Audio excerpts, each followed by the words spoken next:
El conocimiento, el deseo y la dedicación harán posible lo imposible.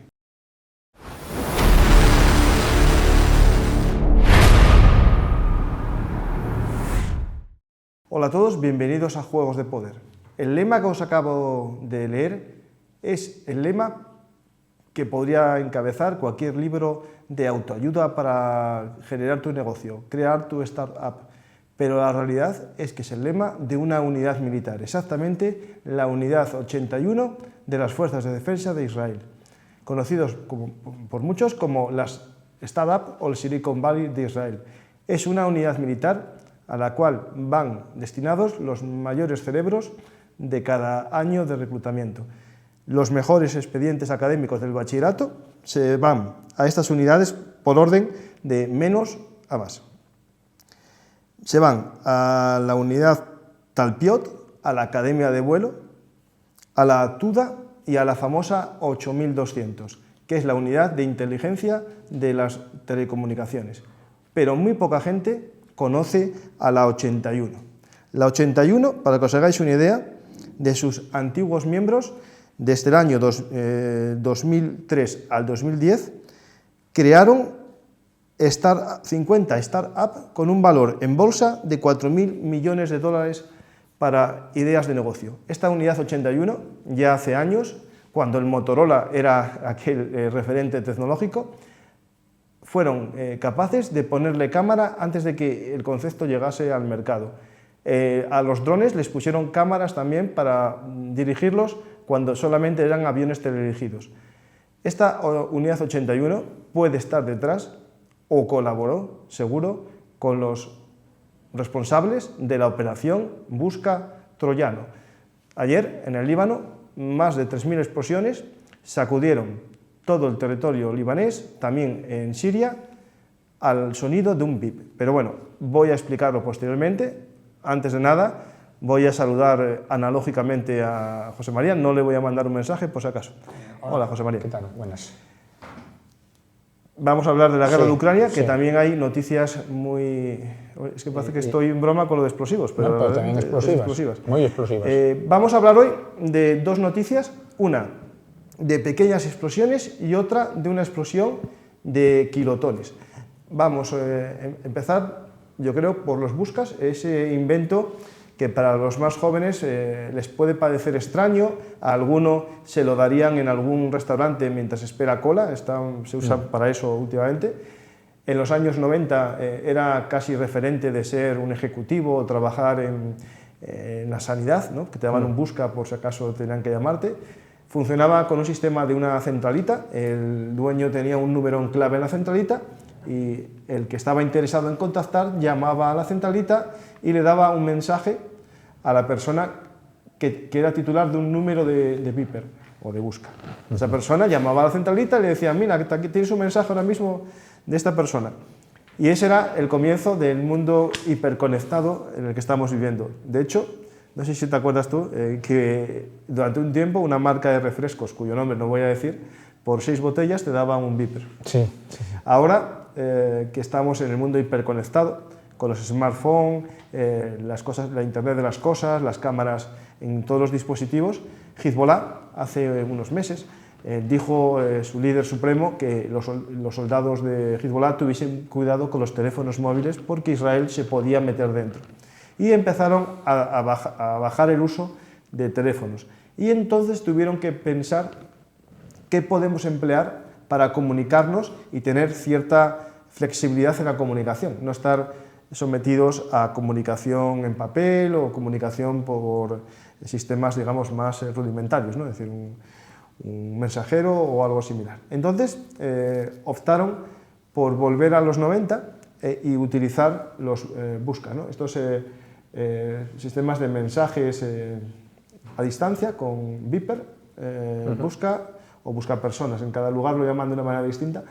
Y estos son algunos de los modelos. Uno de ellos es, concretamente es el que se empleó masivamente en el ataque de ayer. Nadie sabe quién fue el atacante, aunque todo el mundo dice que ¿Cómo es? Si anda como un pato. Si anda como un pato. O si es leche y es blanco y tiene cuernos, es una vaca, ¿no? Pues nadie lo va a decir, Israel no lo va a reconocer por ahora, pasarán años hasta que lo reconozca, pero ayer, 17 de septiembre, más de 3.000 explosiones, algunos hablan casi de 4.000, detonan pequeños dispositivos a lo largo y ancho del Líbano, algunos en el cinturón de su propietario, otros en sus manos y muchos de ellos en la cara. ¿Por qué? Porque a las 3:30, 15:30 de la tarde, suena un bip. Muchos de los propietarios de este busca cogen su busca y van a ver de quién es el mensaje o qué mensaje pone el aparato. Y justo en ese momento les estalla. Hay un vídeo que se ve a uno de estos poseedores del beeper en un supermercado comprando y le estalla en el bolso, en una especie de bolso con billetes o papel que salen volando, pero lo interesante es que la explosión de la cámara pone 15, 30 y 12 segundos. ¿Por qué? Porque no estalló por un temporizador, sino lo más seguro por una llamada masiva que hizo que los propietarios cogiesen el beeper y les estallase en las manos. Por eso muchos de ellos están amputados y ciegos. Sí. Entre los que tienen lesiones en las manos y en la cara está el embajador de Irán en el Líbano. Alguien preguntará, ¿y cómo atacaron al embajador de Irán? No, la otra pregunta que tenemos que hacer, ¿qué hacía el embajador de Irán con el sistema de comunicación de los miembros de Hezbollah, ¿no? Bueno, básicamente porque es el papá de ellos y por tanto es el representante, ¿no?, del eje de la resistencia en el Líbano. Tenemos un ataque masivo. Se habla de entre 12 y 17 muertos, depende de las fuentes. 500 heridos graves, muchos de ellos pueden ser ciegos. Y más de 3.000 explosiones. ¿Por qué hoy, no? ¿O cómo fue? El primer paso. Vamos a ver cómo fue. La mayor parte de los aparatos que explosionaron son el modelo de la empresa Gold Apollo, ¿vale? El modelo lo tenía, pero ahora mismo no me acuerdo. Gold Apollo es la marca, una empresa taiwanesa, que justo cuando sale la noticia da un comunicado que él no fabricó el producto, sino que ya hace unos años, hace 3 años, vendió la licencia de fabricación a la empresa Back Consulting Kft. En Budapest. Una empresa que algunos periodistas fueron a visitar y tiene todo menos pinta de una empresa tecnológica. Es una casa, digamos,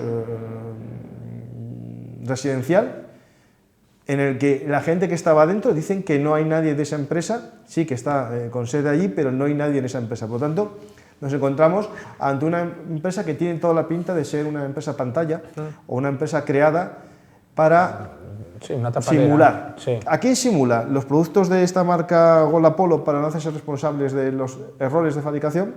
¿O ya es una empresa pantalla del Mossad durante años preparando un posible uso en este caso, ¿no? ¿Quién sabe? Lo que es cierto es que los productos fueron de algún modo interferidos en un momento de la cadena de producción o de la cadena de logística antes de su entrega a Hezbollah.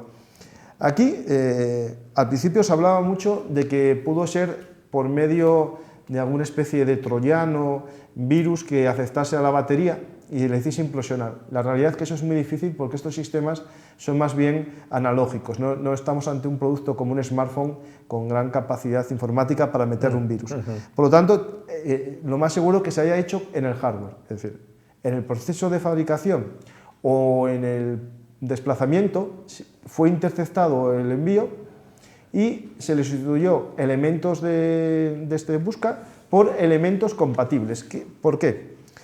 La batería es una AAA, es decir, alcalina, por lo tanto no explosiona como las de litio, que en algún caso vimos de explosión. Yo creo que lo que hicieron, y veremos si es cierto o no, es que cambiaron parte de la batería con una batería de mejor calidad para que durase el mismo tiempo que la original o un tiempo similar, y la otra parte de la batería fuesen explosivos, que con un detonador se activasen a la recepción de una llamada concreta de una frecuencia de radio. Y yo creo que eso es lo que pasó. ¿Por qué hoy? Y esa es la pregunta que nos vamos a hacer. La primera posibilidad del ataque hoy, o sea, ayer, mejor dicho, 17 de septiembre, puede ser que ya había sospechas en Hezbollah de que muchos de los oficiales que estaban muriendo no se explicaban cómo habían sido localizados. No tenían teléfono móvil y empezaban a haber sospechas internas que fuesen los buscas. Esa es una explicación de la aceleración. Otra, nos vamos a una fase mayor de escalada. Que estemos ante la fase previa a un ataque terrestre de Israel al Líbano. Y esto concuerda con dos cosas que pasaron ayer. Ayer, por un lado, el ejército de Israel informa que hubo un intento de ataque con una mina a un alto miembro del ejército israelí, que ya fue localizada la mina, tenía una cámara cercana para ver el paso del coche del alto cargo. Y segundo, el ministro de Defensa y también otros representantes políticos dicen que la misión actual de Israel es garantizar que los 60.000 habitantes desplazados del norte de Israel vuelvan a sus casas. Como falló las vías negociadoras, solo queda una vía. Y blanco y en botella, esa también es lechera. Pues si la explosión es porque tienen miedo que los descubriesen los aparatos y no atacan, pues Israel puede perder una oportunidad si su objetivo es atacar. Sí. Si no tiene objetivo atacar, no pasa nada. Descabezó a su enemigo, pero si el objetivo era descabezarlo para que no pudiese responder rápidamente al primer ataque, puede que nos encontremos esta noche con el comienzo de hostilidades, o mañana. A ver, ya veremos. Sería lo lógico desde un punto de vista de que... Puramente operativo, sí. Luego político y de oportunidad ya entramos en otros historias, ¿no? Estos últimos días estaban teniendo lugar contactos diplomáticos entre un enviado especial de Washington, estaba en Israel visitando al ministro de Defensa como para pedirle a Israel contención antes que ocurriera esto, porque ya lleva algún tiempo hablándose de que Israel quiere desencadenar un ataque sobre el sur del Líbano y tal, y a Estados Unidos pues no parece que le interese en estos momentos. Estados Unidos quiere que las aguas allí estén tranquilas, calmadas y tal, y va como a pedirle a Israel contención y tal, pero yo no sé yo hasta qué punto Israel ya se deja contener por Estados Unidos o no. Es un tema complejo porque Estados Unidos dice que no sabía nada de este plan, que es un plan que, guste o no guste, hay que reconocer que es un caso elaborado, muy elaborado y muy bien planificado y con una capacidad de inserción en el bando enemigo impresionante. Es decir, ya sea, cómo captaron el deseo de compra de estos buscas. Si crearon una empresa pantalla, pero ya hace 3 años planeando esto. O peor de todo, José María, a lo mejor fueron ellos mismos los que mediante un intermediario ofrecieron el producto a Hezbollah. También. Sí. Hezbollah, tienes necesidad de comunicación, pero no te fías de los teléfonos móviles. Tengo yo un producto que te va a gustar. Buscas, cualquier cosa. No Israel, un agente de Mossad, ¿no? Un agente del Shin Bet o del ejército, ¿no? Pues, sea quien sea, vamos a ver consecuencias. Yo creo que si esto es un acto intencionado hoy por algo, veremos rápido lo que va a pasar. Si no, es solamente el miedo a que les hubiesen pillado el sistema y prefirieron usarlo ahora que perderlo. Porque claro, imaginar que de repente, por algo, uno de estos aparatos se queda sin batería, alguien dice que esto no está en garantía. Lo abren y encuentran unos elementos que no son los que tengan que estar ahí. Pues puede que ello ha sido lo que haya movido todo. Pero bueno, lo veremos hoy. O esta noche, si vamos viendo. Alguien dirá, o van a tardar más tiempo. No, esto tienen que hacerlo rápido por el hecho de que ahora no van a tener comunicación. A ver, si son 3.000. No estamos hablando de los altos mandos. 3.000 va a haber suboficiales y oficiales de bajo rango entre los 3.000, porque son mucha gente. Por tanto, a lo mejor era el sistema incluso para coordinar una defensa de un punto. Ahí vamos a todo el territorio del Líbano. Claro. Es que, a ver, estos de los terroristas, ¿cuántos son en la plantilla completa? Pues no te sé decir, pero si hablamos de que han afectado 3.000, lo que tú dices, ya son cuadros medios. Se habla de 100.000 más o menos en total. Bueno, son los cuadros medios de todos los sargentos, tenientes, para arriba. De esa organización. Vale.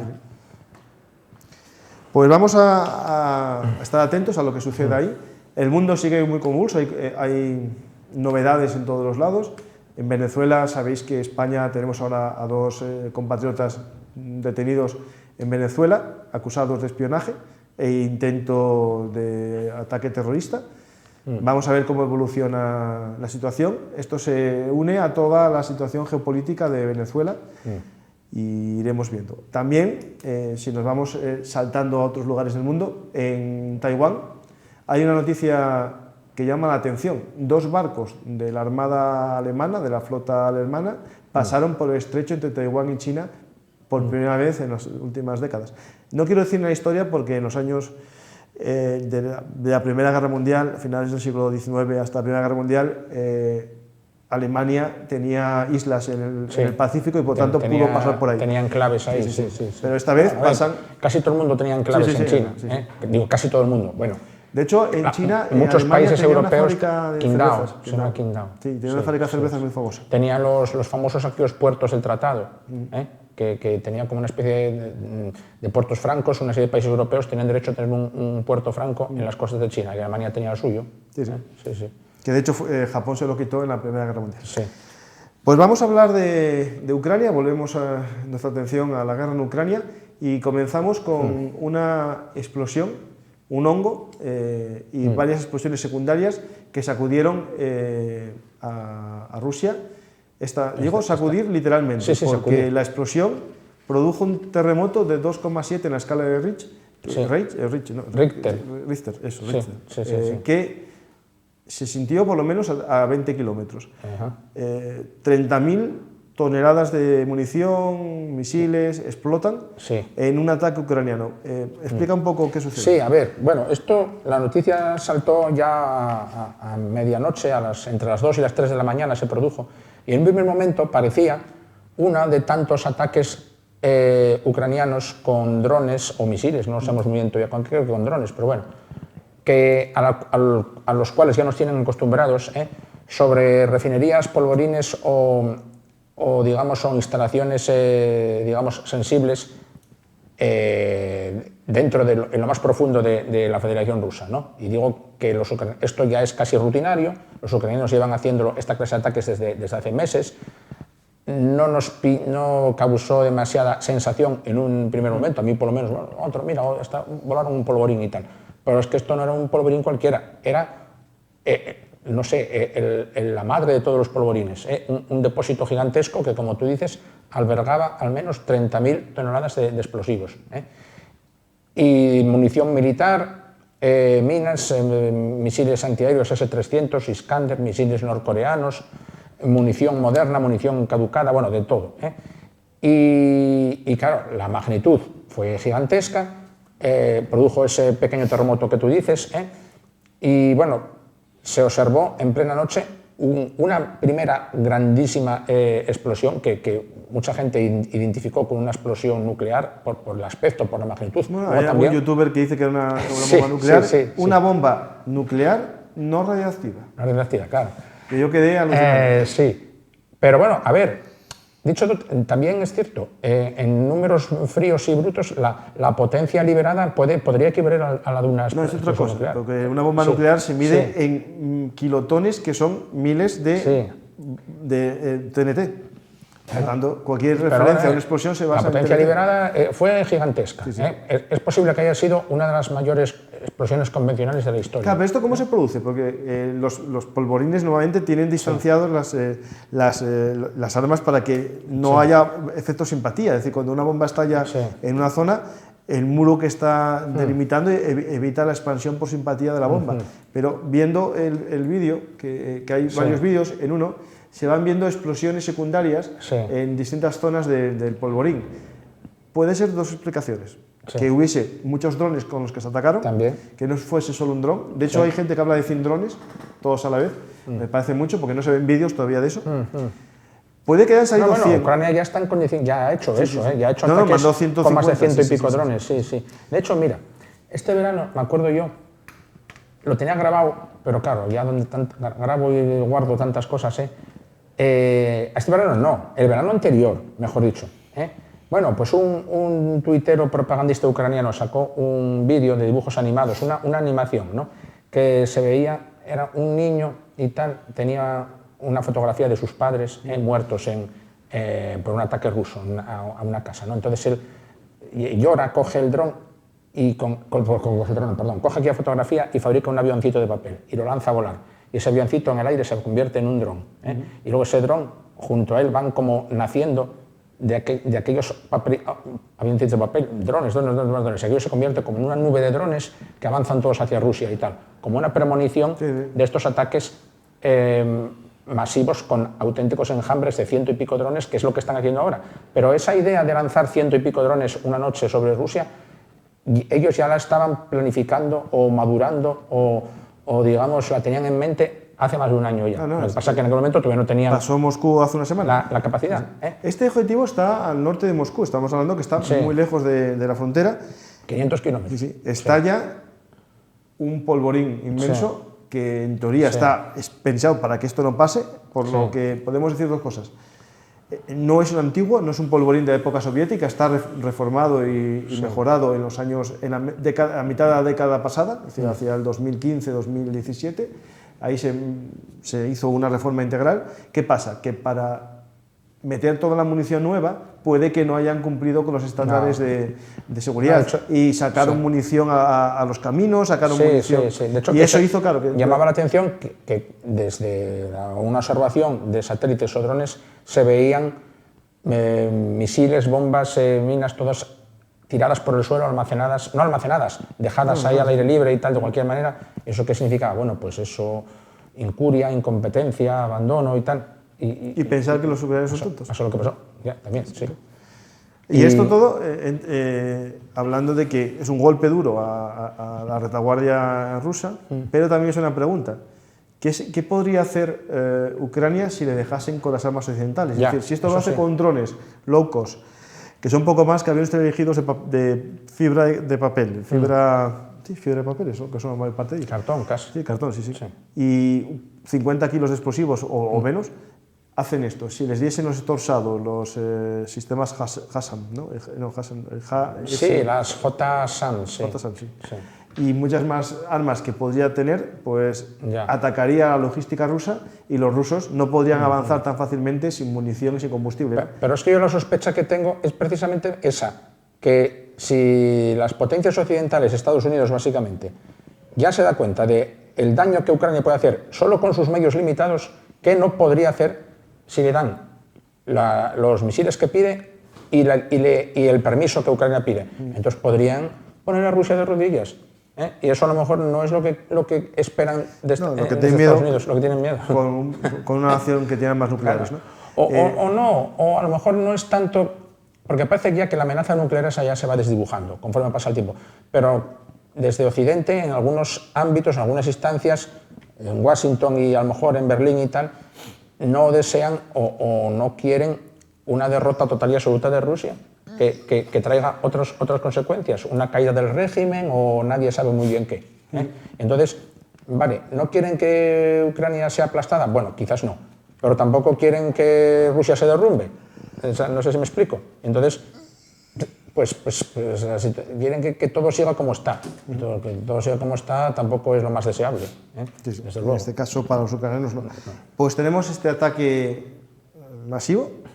Alguien preguntará, ¿y por qué hacen esto los ucranianos para enfadar a los rusos? Bueno, esto es una teoría que ellos reflejan claramente, que es Occidente quiere destruir todos los misiles que lanza Rusia contra la población civil ucraniana, por eso se dan sistemas antiaéreos, y eso es la teoría de destruir las flechas. Y lo que pide Ucrania es destruir el arco, es decir, destruir las capacidades de lanzamiento, y para eso hay que atacar la industria de misiles y de bombas y atacar los aeródromos. Y para eso Ucrania necesita la autorización de uso de armas occidentales más allá de la frontera.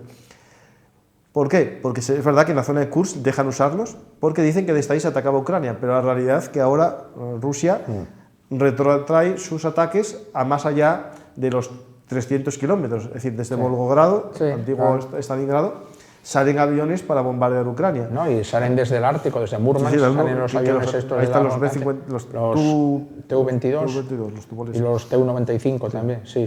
A ver, que eran aviones pensados para volar en la época, bueno, durante la Guerra Fría, para patrullar el Atlántico durante horas y volando miles de kilómetros y tal. Esos pueden venir desde lo más profundo de Siberia. No, y para lanzar las bombas nucleares a distancia. Claro.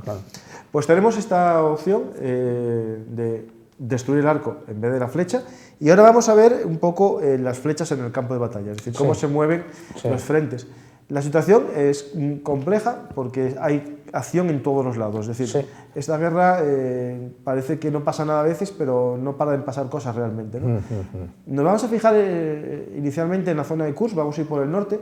En Kursk, sabéis que Ucrania atacó territorio ruso hacia el 6 de agosto y durante mucho tiempo tenía más o menos la situación establecida con la intención de tomar la ciudad de Korenevo, pero hace unos días los rusos hacen un contraataque justo al sur de Korenevo para abrir lo que nosotros llamamos la bolsa del río Sein. El río Sein es un río con 3 puentes en la zona y varios sistemas de pontones que fueron destruidos por Ucrania.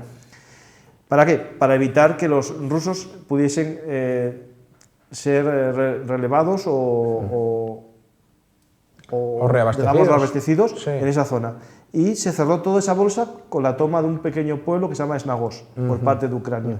Y los rusos abrieron la bolsa con un ataque, que es lo que ahora vamos a intentar explicar. Si podéis poner el mapa de Kursk, yo creo que os lo pasé, y podemos explicar un poco qué está sucediendo ahí. Sí, a ver, bueno, ahí en Kursk, con la situación ahora mismo, como se dice, es muy dinámica y muy cambiante. Están pasando muchas cosas de las cuales nos enteramos muy mal y con retraso. ¿Y por qué? Vamos a ver, por 2 motivos. Uno, porque por parte ucraniana, Ucrania informa tarde o directamente no informa. Y los rusos mienten mucho y informan, a veces dicen la verdad, pero informan a su manera. Yo creo que lo más fiable son los milbloggers. Sí, pero esos, curiosamente, tienden a ser como muy catastrofistas también, por parte rusa. O sea, en vez de... Alguien dirá, no, hombre, intentarán darse ánimos a sí mismos. ¿Qué va? Al contrario, no sé, por algún motivo los rusos consigo mismos son como muy catastrofistas también, ¿no? Pero bueno, entresacando de lo que informa Ucrania, de lo que informa Rusia y tal, vamos haciéndonos una composición de la situación, y trazando una secuencia de los hechos, aunque, como digo, pueda ir con retraso, ¿vale? Y entonces, sí, lo que tú dices, hace una semana y pico ya, los rusos iniciaron un contraataque que, bueno, todo el mundo tenía que dar por hecho, ¿no? Porque la acción, la ofensiva ucraniana inicial ya data del 6 de agosto, han pasado más de un mes y cabía esperar que los rusos reaccionaran. Tardaron en reaccionar, pero reaccionaron. Y no ha sido... Y bueno, y por otra parte, Putin exigió, eso está publicado, que todo este saliente ucraniano en Kursk tenía que ser liberado, desalojado, para el 1 de octubre. Y estamos a 18 y todavía no hay trazas. Pero bueno, pero para ello Rusia tenía que iniciar un contraataque. Y no fue un contraataque a gran escala, fue un contraataque muy localizado. Con 8 vehículos blindados de la SUV. Eso, con el objetivo muy concreto de abrir esa bolsa donde se decía que 3.000 hombres rusos estaban atrapados contra el río Sein, ¿no? María, es gracioso porque los rusos abren una bolsa que los prorrusos y los influencers dicen que no existía. Decían que no existía. O sea, sí, durante 3 semanas decían que no había tal bolsa, pero no, ellos mismos dijeron, hemos abierto la bolsa. ¿Pero qué bolsa? Si decís que no la había. Pero bueno, en fin. Y vale, bien, con esa incursión que a lo largo de 7 kilómetros así, de norte a sur, de Korenevo a Snagos, consiguieron abrir un pasillo o un corredor para comunicar esa bolsa, ¿verdad? Pero la cosa no quedó ahí, porque acto seguido, a los pocos días, los ucranianos contraatacaron sobre ese contraataque, ¿vale? Contraatacaron desde el sur, desde su propia frontera, en dirección a una localidad que está en el centro de esa bolsa, cerca del río Sein, llamada Gruskovo. Y entonces se metieron a los rusos en un compromiso, en un contratiempo, porque los rusos no pueden seguir mucho más allá con ese contraataque que iniciaron, y lo intentan, pero ya prácticamente su avance se agotó, pero por otra parte tienen que estar pendientes de que los ucranianos no les pillen por el flanco o por la retaguardia, por la espalda. Y al mismo tiempo los ucranianos pueden, esa bolsa que volvemos a ella, a referirnos a ella, partirla en dos bolsas menores, ¿verdad? Y acorralar a los rusos contra el río Seine. Luego, al mismo tiempo, porque como digo, la acción es compleja, tiene múltiples variables, los rusos intentan seguir metiendo refuerzos a través del río, tendiendo puentes y pontones. Los ucranianos los destruyen con regularidad, pero los rusos parece que están como en una carrera en un pulso, a ver, ¿quién coloca más puentes de pontones y quién destruye más? Esos tienen muchos puentes de pontones. A ver, los soviéticos en su sistema, todas las unidades tenían unidades de pontones porque la gran cantidad de puentes que hay en Rusia, ríos que hay en Rusia, pues es obligatorio. España podemos tener 2 puentes, ahí tenían... pero ellos tienen muchos. Y los ucranianos, toda ese área que no es tan grande, la tienen totalmente monitorizada con sus drones y en cuanto ven que se acerca una unidad de pontoneros ya muchas veces la atacan antes siquiera de que se acerquen al río.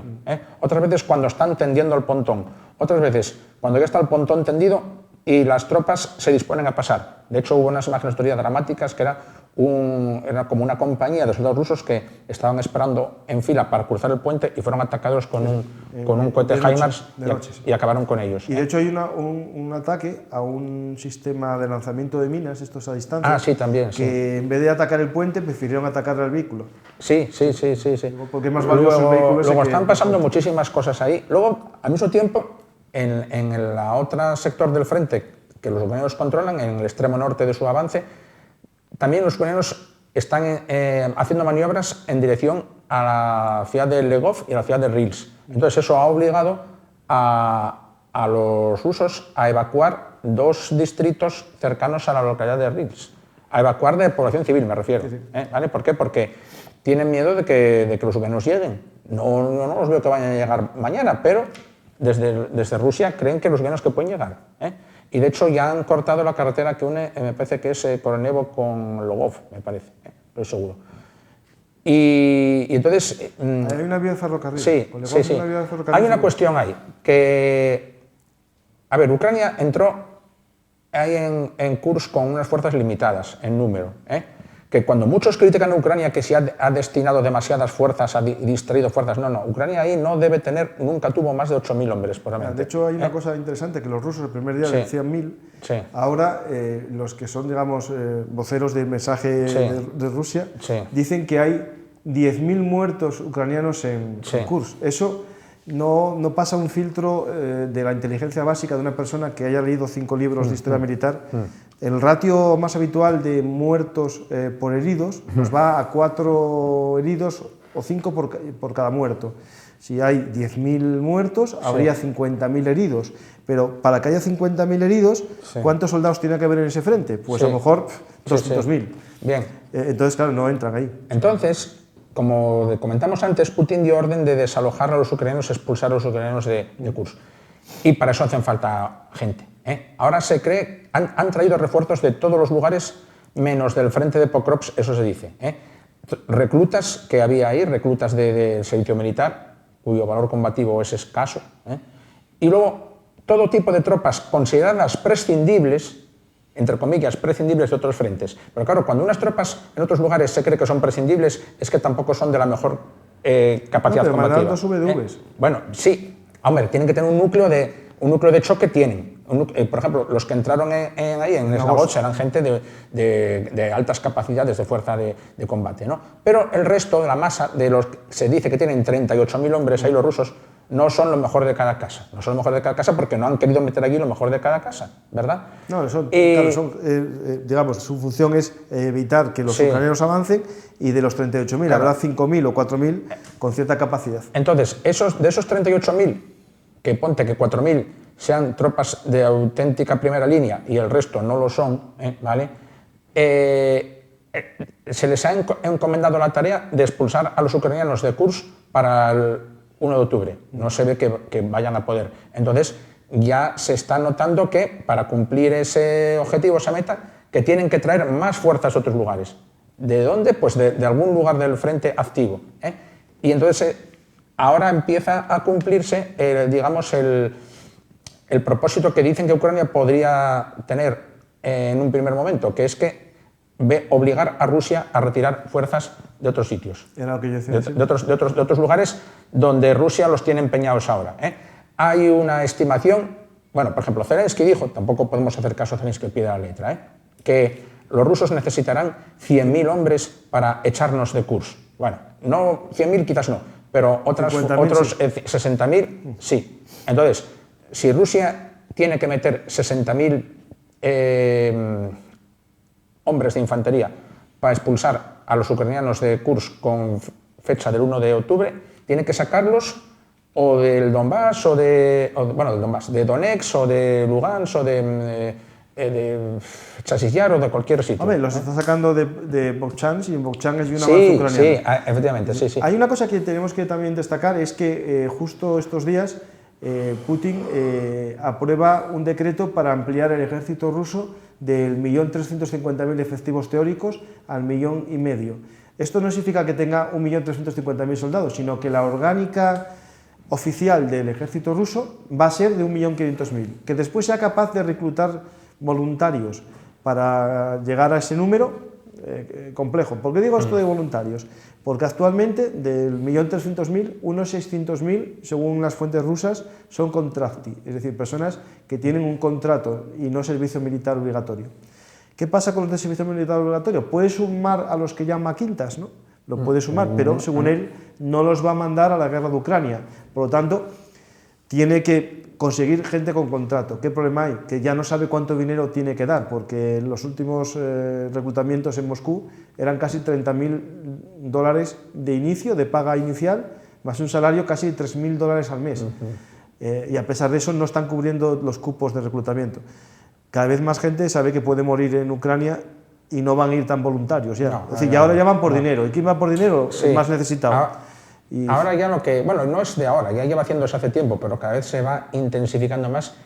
Están, no digo captando, sino más bien capturando a todos los inmigrantes que pululan por toda la Federación Rusa, a los legales y a los ilegales. A los ilegales ya son directamente detenidos y a los legales pues se les apresa en los centros de trabajo y o donde les pillan y ya van directamente para los ¿Quieren ser rusos? Sí, la guerra. Hay un tema que tiene que ver con esto, es decir, una cosa es la teoría, 1.300.000 teóricos, pero que realmente estén combatiendo, a lo mejor son muchos menos porque no están todas las unidades ya al 100%, esto es algo que tenemos que tener en cuenta, ¿vale? Pues esto es lo que está pasando en Kursk, pero José María no sé si se olvidó que los ucranianos atacaron por otra zona de Kursk, justo en mitad de la bolsa, para debilitar el ataque ruso y también hacer otras 2 bolsas. Si se completa... Lo hemos dicho. Sí. ¿No? La bolsa esa del río Sein, está ahora partida a la mitad. Al atacar por el centro, están en vías de partirla en 2. Una bolsa al occidente, al oeste, en torno a Tetkino, y la otra al este de Grushkovo.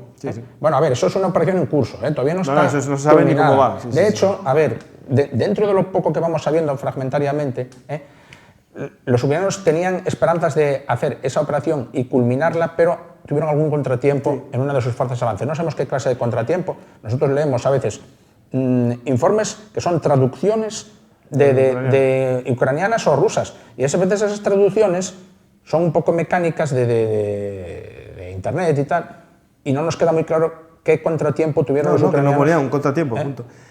Para poder cerrar, partir la bolsa, vamos. Vamos a avanzar un poco más y nos vamos a otros lugares del frente, dar novedades así a pincelada. En la zona de Chasiv Yar, que es una zona que prestamos atención durante mucho tiempo, os acordáis que había un canal, ¿no? Ese canal, lo hablamos muchas veces, que Rusia estaba atacando frontalmente el canal, es decir, de cabeza, al casco urbano directamente. Pues lo que al parecer hizo el otro día con unas unidades de Akhmat, de los chechenos, fue atacar desde el sur, es decir, vía sur de Bakhmut, avanzar hacia el sur de Chasiv Yar, y lograron un avance de unos kilómetros. Lo que no sé es si están consolidados ese avance, porque yo lo que vi eran 2 soldados chechenos con una bandera dando vueltas por un bosque. Hay que ver si está consolidado o es puedes meter a 2 y 7 tíos a través de un bosque y que planten una bandera a 7 kilómetros. Por poder puedes, pero eso significa que esté consolidado. No.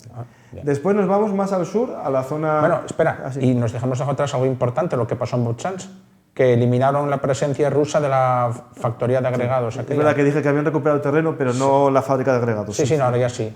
Sí, porque el mejor, vamos a ver, prueba de que los rusos ya no ocupan esa fábrica, que ya se convirtió en algo mítico ya, fue que los rusos han bombardeado con intensidad esa posición. Hay un vídeo ruso que muestra el bombardeo y seguro que habrá gente que dice que es mentira. Pero entonces, ¿qué pasa? Si bombardean con intensidad esa posición es que ellos ya no están allí y quienes ya la ocupan ahora son los ucranianos. Vale. Mejor prueba que esa no hay. Pues tenemos New York, sigue el norte de la ciudad en manos de los ucranianos, no hay mucho más en Toretsk, hay un pequeño avance ruso, pero pequeño.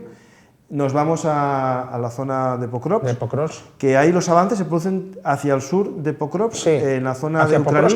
Hacia Pokrovsk capital de momento los rusos no están avanzando. Lo que están aumentando es tuvieron que optar entre ir a por Pokrovsk directamente o al sur hacia Kurakhove, y ahora ponen sus miras en Kurakhove. Lo que están haciendo, si podéis ver el mapa, es ensanchar la penetración. De hecho, es lo más inteligente que se tiene que hacer, lo están haciendo correctamente, para consolidar la posición. La ensanchan y, si os fijáis, queda una C invertida ahí, una penetración ucraniana, que es el objetivo ruso, es decir, cerrar. Tienen que, o querrán los rusos cerrar, reducir esa bolsa ucraniana que hay ahí, y yo pensaba en un momento, los ucranianos se van a marchar de ahí porque es que parece que la lógica exige que se vayan, los van a copar y tal. Pues no se van aparentemente. No, mientras se puedan amenazar de cortar la penetración. Ellos son también a veces un poco necios en el sentido de que prolongan demasiado su presencia en una posición hasta más allá de lo razonable. Lo único que si vemos el mapa de carreteras, en esa zona debe haber una carretera que comunica con Pokrovsk, porque en la zona norte, en la zona norte solo había la vía de ferrocarril por la que avanzaron, desde Ocheretini.